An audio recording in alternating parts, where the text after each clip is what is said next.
Düzdür, bizdə bu adət-ənənə öz yerini tutmayıb. Amma əslində körpü uşaqlarınızı necə ki doğulanda, ilk aylarda hər ay pediatra aparırsınız. Amma uşağın 1 yaşı olandan sonra, 2 yaşı olandan sonra artıq bu vərdişi tərk edirsiniz.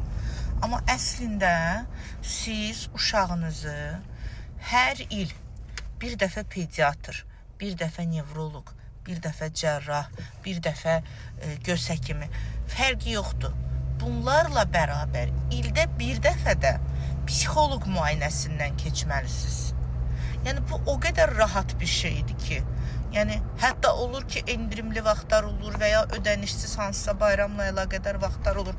Amma uşağınıza bunu eləyin də, yəni bilin ki, uşağınız, məsələn, repetitorlara, məsələn, 9, 10, 11-ci sinifdə, indi mən də valideynəm də, nə qədər pullar tökülür. Amma bunun müqabilində uşağın konkret 9, 11-ci sinif valideynlərini, uşaqlı şagirdlərin valideynlərini başa düşmürəm.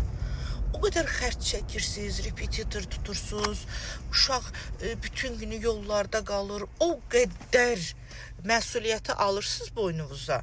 Amma təsəvvür eləyin ki, uşağı bir dəfə psixoloqa aparıb həyəcanını, diqqətini, yaddaşını, öyrənmə qabiliyyətini yoxlatmırsınız.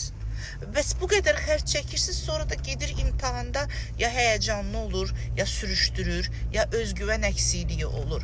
Ya bunları öncədən həll edin ki, sonra imtahanda bu şeylər sizə problem olmasın.